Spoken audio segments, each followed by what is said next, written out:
I'm not an art critic or really an artist. I'm a campaigner, and this work is, as Peter Kennard has himself really said, is really here to help to be part of the movement. Because we've come in, we've really seen the two clocks, which are reminiscent of and resonant of the atomic clock from the Bulletin of Atomic Scientists, which, if you're not familiar with that, the atomic clock has been there for a long time now to indicate how close we are to Armageddon.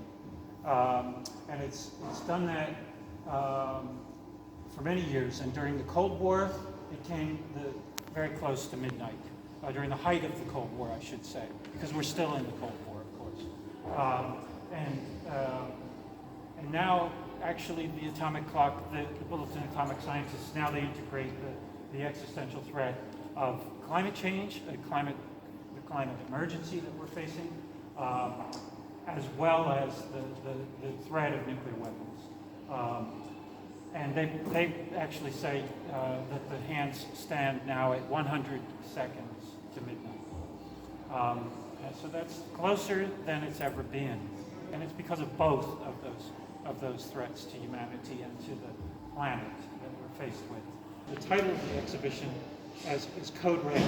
Code Red for Humanity was actually the theme today of the Extinction Rebellion activists in Glasgow with the Red Rebels, the Red Rebels. And Peter, in fact, himself tweeted an image of Code Red for Humanity today, mentioning this. See, throughout the installation is these repeated images of the Earth from space. The original image, of course, comes from half a century ago, taken by the Apollo astronauts. The astronauts from my country who were the first to go to the moon. And in their particular maybe extension of the American version of what's the word? Usurping territory. Planted the Stars and Stripes on the moon. And they said they did that for humanity. They didn't do that for humanity. They did that to claim American territory. And now we're seeing the space race, and the weaponization of space as well. But that image of the Earth from space that we see here throughout this exhibition is cut and torn, and through these different photomontages is juxtaposed with various different images of destruction, of industrial destruction of the Earth, which is the cause, of course, as we all know, of the climate crisis that we're facing now. Particularly, who's interested in this particular image, which is the gas mask with the bombs and the Earth and the missiles. So the gas mask, for me, really evokes, obviously, that first World War of a century ago, which we will be remembering in this coming week or 10 days, with Remembrance Sunday coming up. We're going to see red poppies everywhere. I don't have my white poppy on. I should have my white peace poppy on tonight. But it's evocative of that and the threat of Armageddon, and for me it's reminiscent also, obviously, of the atomic bombing of Hiroshima and Nagasaki, which happened a quarter century later, and which was, along with the climate crisis now, greatest scar on the history of humanity. And then what the image reminds me of all this image of the Earth is that around 1970,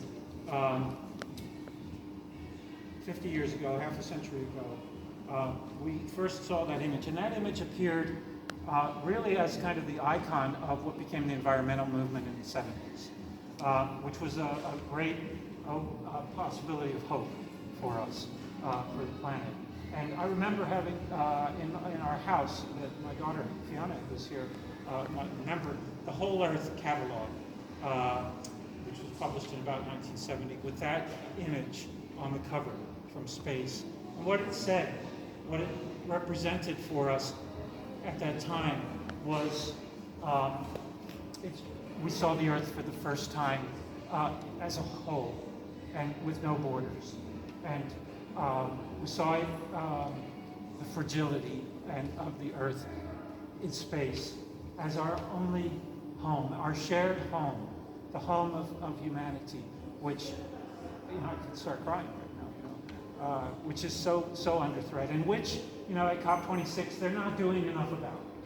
A few years ago, we formed Extinction Rebellion Peace. They came from Trident Plowshares, campaign for nuclear disarmament, and we formed it with other peace groups to call attention to raise awareness of the fact that war causes climate change, and climate change causes war. Yesterday, the last few days, there have been Extinction Rebellion actions. There was one yesterday in Glasgow that marched from the Home Office to the factory of BAE Systems in Govan on the Clyde, where, of course, we can really see what I would call the nexus of the military-industrial sort of complex that is one of the key pillars that's driving the existential threat of climate change now today. Peter actually came when we had our first XR peace action during the October Rebellion in London. And he did the first, I think, of this series. Mm-hmm. He was invited to do an artwork which dealt with that theme of the intersection between militarism and climate change.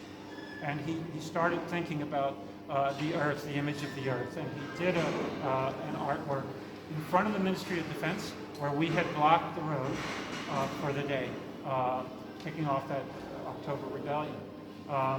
And then, of course, that instigated this series, I think. And that sense of war causing climate change and climate change causing war that we see, particularly in the that nexus that I called the military-industrial complex, which is really formed by three strands. And it's formed by the military, which emits so much carbon, the Foreign Office, and the arms trade. $2 trillion a year arms trade. That's together really driving this thing in many ways, because the militarism is responsible for 6% of global carbon emissions. Think of it, 6%. And we've got a $2 trillion a year arms trade, but we can't afford $100 billion a year for climate justice. The money is there to solve the problem. Cut the arms. Do away with the arms. And we will be there. Okay, thank you. Thank you.